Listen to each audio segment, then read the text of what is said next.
The Nations, Part 1. Then to him was given dominion and glory in a kingdom, that all peoples, nations, and languages should serve him. His dominion is an everlasting dominion, which shall not pass away, and his kingdom the one which shall not be destroyed. From the sons of Noah rose the nations that populated the world after the flood. Most of them were hostile to Elohim, worshipping other Elohim, and living according to their own laws. But Elohim brought forth a new nation and gave it the laws that would make it the most powerful nation in the world, and whose like all the nations of the earth would walk. The origin of nations, the first nations, a nation begotten by Elohim. The chosen people, the history of Israel, the history of the church, the role of the chosen people. The origin of nations, the first nations. These are the clans of Noah's sons, according to their lines of descent, within their nations. From this, the nations spread out over the earth after the flood. Because of their sin, Adam and Eve were expelled from Eden and forbidden to enter it. They and their descendants continued to come to the entrance to Eden, guarded by the cherubims to offer sacrifices to Elohim. In this way, humanity for a time continued to recognize Elohim as its supreme ruler. When, due to the prevailing evil, Elohim decided to destroy the earth with the flood, he also removed the Garden of Eden after the flood. Men like Nimrod decided to create their own states outside of Elohim, governed by themselves. Nimrod is said to have been a giant hunter before the Lord Elohim. Among the cities he built were Babel and Nineveh. From his nations sprang that were declared enemies of Elohim's people. A nation begotten by Elohim. I will make you into a great nation, and I will bless you. I will make your name great, and you will be a blessing. Genesis 10 uses the Hebrew word goyim to refer to the nations. This same word is used to refer to the Gentiles, that is, those who are far from Elohim. In order to recover those nations, Elohim decided to bring forth a new nation, Israel, through the descendants of Abraham. Why choose Abraham? For I have chosen him, so that he will direct his children and his household after him to keep the way of the Lord.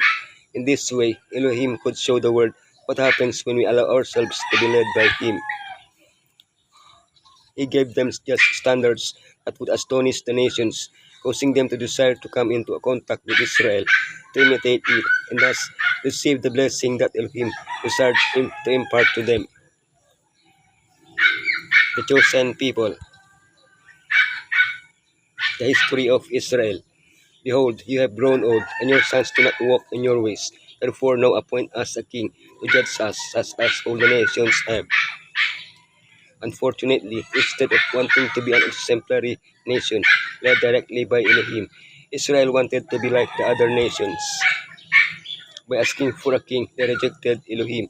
Even when warned of the consequences of having a king, they persisted in their rebellion.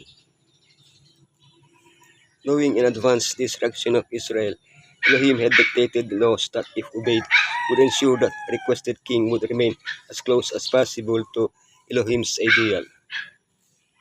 Despite this, even the best kings had great flaws.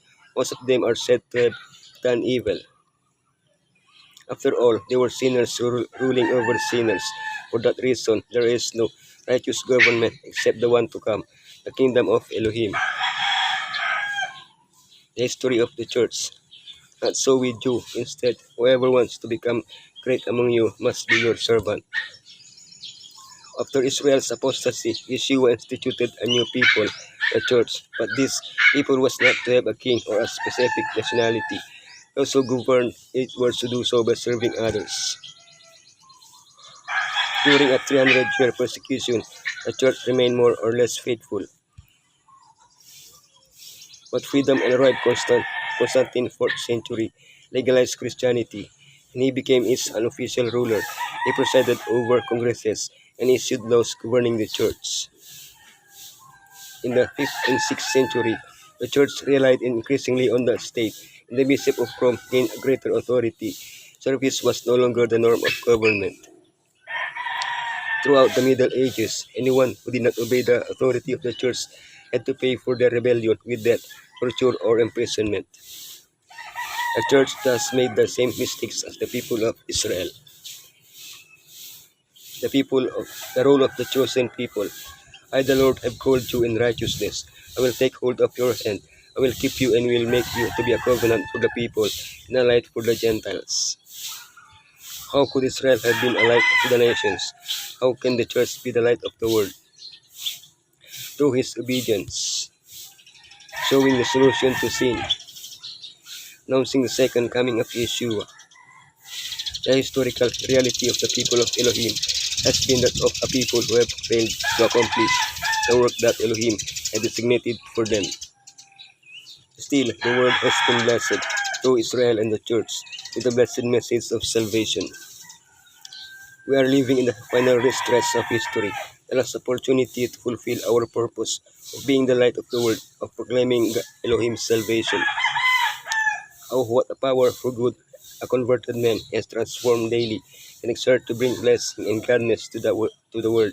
When the church is imbued with the spirit of obedience and love, the members will exert in the world saving influence, and Elohim will withhold from them nothing, but will crown that influence with success and with victory.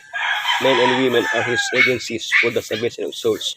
Those who are filled with an earnest desire to draw sinners to Messiah have the sympathy and cooperation of the heavenly universe.